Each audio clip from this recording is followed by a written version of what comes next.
Sir कोई स्त्री ऐसी वैद्या जो दैव पाश्चात्य चिकित्सा जानती हो, ऐसा कोई वर्णन इतिहास में मिलता है क्या?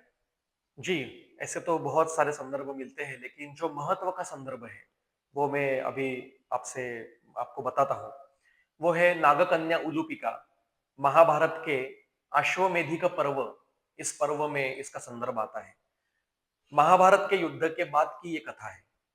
अर्जुन, जो पांडवों में से एक है, उसने वन पर्व में वर्णन है कि जब वो वनवास में था, तब मणिपुर की जो राजकन्या थी चित्रांगदा, उससे उसका विवाह हुआ था और उनसे बब्रुवाहन नाम का एक बेटा जन्मा था। उस बब्रुवाहन को ही मणिपुर का राज्य दे दिया था, वो वहां राज्य करता था। और अर्जुन की एक और पत्नी थी, जो नागकन्या उलूपी थी, जो वासुकी की दत्तक पुत्री थी और कौरव्य नाम के एक नागराज की वो कन्या थी। ये अत्यंत सुंदर ऐसी पुत्री थी, जिसने भी अर्जुन के साथ विवाह किया था, और उनको इरावण नाम का एक लड़का था। आज भी तमिलनाडु प्रदेश में इरावण, ये जो अर्जुन पुत्र है, इसके मंदिर हमें मिलते हैं। और ये जो नागकन्या उलूपी थी, ये उलूपी जब स्वर्गारोहण गए अर्जुन, उनके साथ वो उस स्वर्गारोहण में भी थी। तो एक बार क्या हुआ कि महाभारत युद्ध हो गया, युधिष्ठिर राज्य पर बैठ गया। तो कृष्ण ने बताया कि अभी आपको अश्वमेध यज्ञ करना पड़ेगा। तो अश्वमेध यज्ञ का प्रारंभ हुआ, तैयारी शुरू हुई।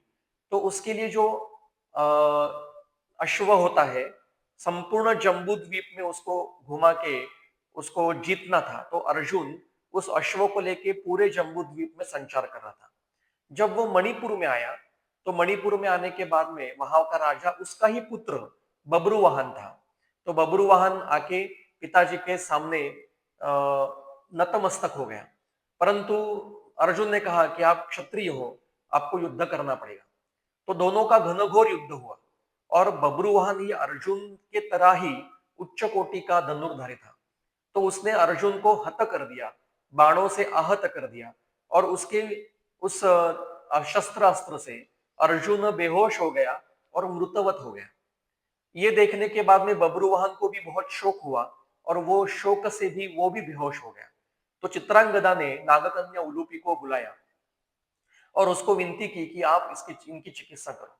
तो उलूपी ने जो बेहोश हुआ बब्रुवाहन था, उसको चिकित्सा करके फिर से शुद्धि में लाया और उसको कहा कि आप चिंता मत करो, ये एक कर्मफल के कारण अर्जुन को ये युद्ध करके ये सब भुगतना था, तो आप चिंता मत करो, इसका मैं चिकित्सा करती हूँ। तो उसने संजीवनी नाम का मणि था, जो नागों के पास होता है, उस दिव्य मणि से अर्जुन को जो पुनर्जीवित कर दिया और बाद में फिर औषधि चिकित्सा करके उसको फिर से स्वस्थ बना दिया। इसका अर्थ मणि से, जो दैवोपास्य चिकित्सा में है मणि और मंत्र, इससे नागकन्या उलूपी ने अपने पति अर्जुन की चिकित्सा की थी, उसको फिर से स्वस्थ किया था और औषधि चिकित्सा भी की थी। तो इसका संदर्भ महाभारत के अश्वमेधिक पर्व में है। वो बहुत बड़ा सूत्र है। उलूपी चिंतायामास तदा संजीवनम मणिम स च उपतिष्ठत तदा पन्नगानां परायणम तम गृहीत्वा तु कौरव्यम नागराजपते सुता मन प्रह्लादिनी वाचम सैनिकानां अथा ब्रवीत। फिर आगे कहते हैं तस्मिन् नस्ते मणो वीरो जिष्णु पुनरुज्जीवितः प्रभु चिरसुप्तः इवोत्थतो मृष्ट लोहित लोचनः। तो ऐसी ये नागकन्या, जो दैव व्यपाश चिकित्सा करने वाली एक दिव्य स्त्री थी, उसको ये चिकित्सा और उन व्याधियों का ज्ञान था। ऐसी नागकन्या उलूपी को हम विनती करते हैं कि उनके तेजांश से हमारे अंदर जो तमांश है उसका नाश हो और हमें स्वस्थ प्रदान हो। बहुत बहुत धन्यवाद।